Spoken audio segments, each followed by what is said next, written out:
اللہ کے نبی صلی اللہ تعالیٰ علیہ وآلہ وسلم کا فرمان ہے کہ مزاج پرسی کو لے کر کہ ایک مسلمان اگر دوسرے مسلمان سے اس کی محض عیادت کے لیے، کوئی دوسری غرض نہیں ہے، محض عیادت کے لیے اگر گھر سے نکلتا ہے تو اللہ کے نبی صلی اللہ تعالیٰ علیہ وآلہ وسلم نے فرمایا کہ وہ جنت کے لباس میں ہوتا ہے۔ کب تک؟ جب تک کہ وہ جائے مزاج پرسی کرے اور پھر واپس آئے، اس وقت تک وہ جنت کے لباس میں ہوتا ہے۔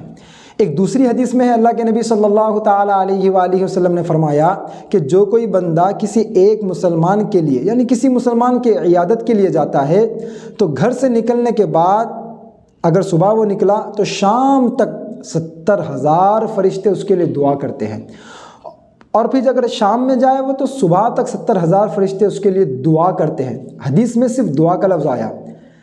اب آپ اس کے اندر ایک نقطہ دیکھیے، آپ کیا پیارا نقطہ ہے۔ اسی وجہ سے فرماتے کہ اللہ کے نبی صلی اللہ تعالیٰ علیہ وآلہ وسلم کو بلاغت دی گئی تھی، کلام چھوٹا ہوتا تھا، معنی خوب ہوتے تھے۔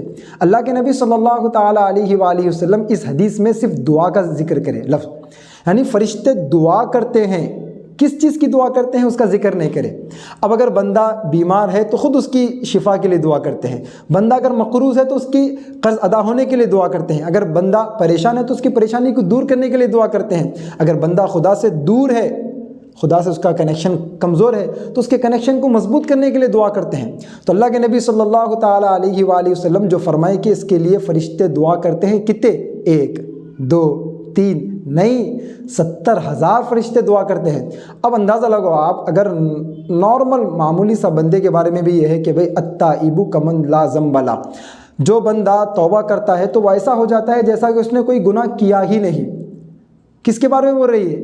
گنہگار بندے کے بارے میں بول رہے۔ جو بندہ گناہ کر کے پھر توبہ کر لیتا ہے تو وہ ایسا ہو جاتا ہے جیسا کہ اس نے کبھی گناہ کیا ہی نہیں، جس کے نتیجے میں اس کی ہر دعا کو قبول کیا جاتا ہے۔ حدیث کا پورا مطلب ہے۔ اب دیکھیے، ایک بندہ گناہ کرنے کے بعد توبہ کر لیا تو اس کا یہ مرتبہ ہے کہ اس کی ہر دعا کو قبول کریں گے۔ فرشتہ کبھی گناہ کرتا؟ فرشتے سے کبھی گناہ سرزد نہیں ہوتا۔ اب وہ فرشتہ دعا مانگ رہا، کتنے فرشتے؟ 1 2 3 4 نہیں، 70,000 فرشتے۔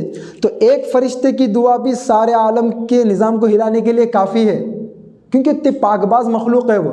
لیکن 70,000 فرشتے جب ہمارے لیے دعا کرے تو کیا عالم ہوگا پھر۔ تو یہ بیمار کی عیادت کرنا، اس کی مزاج پرسی کرنا، یہ بہت بڑا ثواب کا کام ہے۔ ہو رہا یہ کہ گھر میں سگا بھائی بھی بیمار ہونا، پوچھنے کے لیے کوئی تیار نہیں ہے۔ صبح بیمار پڑ گیا، شام تک پوچھنے کے لیے تیار نہیں ہے، شام بیمار پڑ گیا، صبح تک پوچھنے کے لیے تیار نہیں ہے۔ اور عجیب ماحول ہے، 3 دن گھر میں کوئی بیمار رہ رہا اور ہم کو معلوم تک بھی نہیں پڑ رہا کہ یہ بندہ ہمارا بیمار ہے بول کے۔ تو یہ ہماری امت کے اندر سے یہ چیزیں جاری اصل میں، یہ پیارے نبی صلی اللہ تعالیٰ علیہ وآلہ وسلم کی وہ سنتیں ہیں جو اللہ کے نبی صلی اللہ تعالیٰ علیہ وآلہ وسلم نے غیروں کے ساتھ بھی کی۔ آپ وہ واقعہ نہیں سنے کہ ایک بڑھیا کی مزاج پرسی کی وجہ سے ہی وہ ایمان لے کر آئی؟ روزانہ اللہ کے نبی صلی اللہ تعالیٰ علیہ وآلہ وسلم کے اوپر کچرا پھینکتی تھی، گالی گلوچ کرتی تھی، رستے میں کانٹے بچاتی تھی، لیکن اللہ کے نبی صلی اللہ تعالیٰ علیہ وآلہ وسلم دیکھے کہ بھی وہ بوڑھیا نظر نہیں آ رہی۔ نظر نہیں آنے کا مطلب ہے کہ کچرا میرے اوپر نہیں گر رہا، تو جو بوڑھیا میں کو روزانہ کچرا ڈال کر ستاتی تھی آج وہ نظر نہیں آ رہی، تو پیارے نبی اس کی تحقیق کے لیے لگ گئے۔ لوگ بتائے کہ بھئی وہ بیمار پڑ گئی، تو اللہ کے نبی اس کی مزاج پرسی کے لیے پہنچ گئے۔ مسلمان تھی وہ، گھر کی رشتہ دار تھی وہ، نہ مسلمان تھی نہ رشتہ دار تھی، کچھ نہیں بھائی، اس کے باوجود بھی اللہ کے نبی اس کے گھر پہنچ گئے۔ اب اللہ کے نبی صلی اللہ تعالیٰ علیہ وآلہ وسلم کا اس کے گھر پہنچ جانا، یہی عمل اس کے ایمان کا سبب بن گیا۔ بھائی جو بڑھیا، جو عورت کئی دن سے پیارے نبی پر کچرا ڈال رہی تھی، وہی بڑھیا اللہ کے نبی صلی اللہ تعالیٰ علیہ وآلہ وسلم کی غلام بن گئی کلمہ پڑھ لے کے۔ تو مزاج پرسی ایک عمل دیکھو، چھوٹا سا عمل دکھ رہا آپ کو بظاہر، لیکن اس کی فضیلت دیکھو اور اس کے اثرات دیکھو آپ معاشرے کے اوپر۔ اب ہمارے معاشرے میں یہ عمل شروع کرنا بہت ضروری ہے۔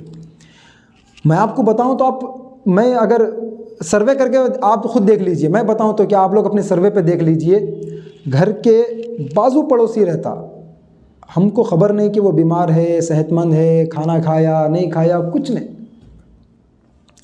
کئی بھی ایسے پڑوسی ہے بیمار بھی ہو جا رہے، ان کے سالوں سال علاج میں بھی جا رہے، انتقال بھی ہو جا رہا، معلوم نہیں پڑ رہا۔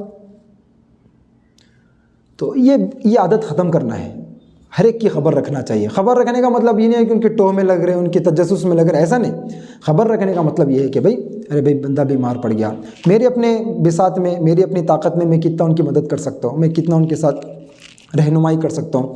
اگر وہ گردے کے مریض ہے تو میں کسی کا اچھے اسپیشلسٹ کی طرف میں ان کی رہنمائی کر دوں گا یا کر دوں گی، اور عورتیں اگر ہے تو، یا اسی طریقے سے اگر وہ کسی اور بیماری مبتلا ہے، شوگر کے مریض ہے، تو ان کے لیے میں کوئی اچھی دیسی دوا ان کے لیے ڈھونڈ کے لا کے دوں گا۔ تو یہ اپنے اندر آنا انتہائی ضروری ہے۔ جب یہ آئیں گے نا تو پھر آپ دیکھو، اب میں اصل میں یہ حدیث سے میرا پورا مضمون ادھر چلے گیا۔ میں یہ بتا رہا تھا کہ 70,000 فرشتے جس کے لیے دعا کر رہے، اگر میرے لیے کوئی بول دے، بہت بڑے بزرگ جن کے بارے میں یہ طے ہے کہ بھائی 5 ٹائم کی نمازیں پڑھتے، تہجد بھی ان کی ہوتی، اور پھر ساتھ ہی ساتھ میں کبھی ان گناہوں میں ملوث نہیں ہوتے، ان کی زندگی ایک دم پاکیزہ ہے، اور انہوں نے بول دیا کہ بھائی میں تمہارے لیے دعا کر رہا ہوں، جاؤ تم یہ کام کرو، تو کتنا اطمینان ہوتا اپنے کو، ہوتا نہیں ہوتا؟ تو ایک بزرگ ہے، اگر وہ ایسے میں کو 10 بزرگ بول دے یہ بات کہ بھائی میں آپ کے لیے دعا کر رہا ہوں، جاؤ یہ کام کرو، اور سکون ملتا میرے کو، ارے بھائی 10 بزرگ میرے پیچھے بیٹھے ہوئے دعا کر لیتے ہیں، میرے کو ٹینشن ہی نہیں ہے۔ اور اگر 70,000 فرشتے جس کے لیے دعا کر رہے ہو، تو کتنے چھوٹا عمل ہے بھائی، کیا لگتا؟ سیب کے 2 ٹکڑے جاتے ہیں نا خالی اپنے ہاتھ سے، بھائی جو 2 سیب لے کے جانا ہے، 5 سیب لے کے جانا ہے ان کے لیے، جو مریض کے لیے۔ اچھا ایک بات یہ بھی ذہن میں رکھ لیں، بات آ گئی تو بات بول دوں میں، مریض کی عیادت کے لیے جب آپ جائیں، اس کا طریقہ بھی بتا دیتا ہوں میں، مریض کی عیادت کے لیے جب آپ جائیں تو کوئی فروٹس وغیرہ مت خریدیں۔ ایک رواج یہ عام ہو گیا بھئی ہر مریض فروٹ کھانا یہ کیا ضروری ہے؟ بعض مثال کے طور پہ آپ سیب لے کے جا رہے ہیں، بخار کا مریض ہے، سیب کھانا اس کو اور اس کی بیماری کو بڑھا دیتا، تو ایسا مت کیجئے، کیونکہ مریض کی کیا حالت ہے، کیا کنڈیشن ہے، وہ ڈاکٹر ہی بہتر جانتا۔ تو مریض کی عیادت کو جب آپ جائیں تو اس وقت فروٹس وغیرہ مت لے کے جائیں، ان کے لیے پیسہ لفافے میں رکھ کے پیسہ ہی دے دیں، اس لیے کہ نہیں معلوم کس کنڈیشن میں ہے وہ، اب ان کو سخت ضرورت پیسوں کی ہے، اب لے گا کہ فروٹ بھرتے جا رہے ہیں۔ میں کئی مرتبہ دیکھا دواخانوں میں جب عیادت کے لیے جاتے تو بیڈ کے اوپر فروٹس پڑے ہوئے رہتے، اور دوائی لانے کے لیے 10 روپے ان کے جیب میں نہیں رہتے۔ تو یہ معاشرے سے ختم کرنا چاہیے کہ بھائی جب تک کوئی کام سیکھ کے نہیں کریں گے نا، وہ ہونے والا کام نہیں ہے وہ۔ تو یہ طریقہ ہے سیکھنے کا، آپ مریض کے لیے جائیں، اگر آپ قریبی رشتہ دار ہیں، انتہائی قریبی بھائی ہے، سگے بھائی ہے، تو آپ کو تو معلوم رہتا ہے کس چیز کی ضرورت ہے، تو ضرورت معلوم کر کے وہ ضرورت پوری کیجیے۔ جب اگر آپ کو نہیں معلوم کیا ضرورت ہے تو آپ بہتر یہ ہے کہ بھائی پیسہ لفافے میں رکھ کے پیسہ ہی دے دیجیے، یہ بہتر کام ہے۔ تو میں یہ بتا رہا تھا اصل میں کہ اللہ کے نبی صلی اللہ تعالیٰ علیہ وآلہ وسلم نے فرمایا کہ اگر ایک مسلمان دوسرے مسلمان کی عیادت کے لیے گھر سے نکلتا ہے، صبح نکلتا ہے تو شام تک، اچھا اور کیا اس میں نقطہ حدیث کے اندر بہت پیارا نقطہ ہے، وہ دیکھ لیجئے، صبح نکل کے کیا شام تک انہیں عیادت میں بیٹھے ہوا رہتا؟ بہت اہم نقطہ ہے، ہاں بھائی، صبح اگر کوئی گیا تو شام تک بیٹھے ہوا رہتا، کتنی دیر میں عیادت ختم ہوتی؟ 5 منٹ؟ ارے اپنے یہ جو سرکاری دواخانے ہیں وہاں تو 10 منٹ بیٹھنے بھی نہیں دیتے، اللہ 2 منٹ میں بھگایا تھا اپنے کو باہر، تو کتنی دیر کرتا ہوں عیادت؟ 1 منٹ، 2 منٹ، 10 منٹ، 5 منٹ، اس سے زیادہ تو نہیں کرتا نا بھائی۔ تو 10 منٹ کی عیادت ہو یا 5 منٹ کی عیادت ہو، اس کے اوپر دعا کتنی دیر تک کی جا رہی ہے؟ صبح سے لے کے شام تک۔ کیا پیاری فضیلت ہے، دیکھو آپ، یعنی آپ اندازہ نہیں لگا سکتے۔ آپ کسی مسلمان کے لیے دعا کریں تو دعا جب تک کریں گے آپ کے لیے بھی آمین بولنے والا فرشتہ دعا کرے تک، دعا ختم تو آمین بھی ختم۔ آپ اگر کوئی نفل نماز پڑھ لے تو نفل نماز پڑھنے تک آپ کا ثواب لکھا جائے گا، نفل نماز کا سلام پھیرتے کی ثواب رک جاتا۔ اسی طریقے سے آپ کچھ بھی دعائیں کر رہے یا کچھ بھی آپ استغفار کر رہے یا صدقہ کر رہے تو صدقہ کرے تو صدقہ کرنے تک ثواب لکھا جائے گا، اور جتنے مال کا صدقہ کرے تو ثواب لکھا جائے گا، پھر ثواب ختم، یعنی وہاں روک دیا جائے گا۔ لیکن مریض کی عیادت کے لیے جب گھر سے نکلو گے تو گھر سے نکلنے کے بعد پھر گھر واپس آنے تک جنت کے لباس میں، ایک حدیث کے مطابق۔ دوسری حدیث کے مطابق صبح جب آپ نکلو گے عیادت کے لیے تو شام تک آپ عیادت تو 2 منٹ میں کر کے ختم کر دے رہے، 5 منٹ میں کر کے ختم کر دے رہے، شام تک آپ دعا میں شریک رہ رہے، اور کس کی دعا میں؟ فرشتوں کی دعا میں۔ تو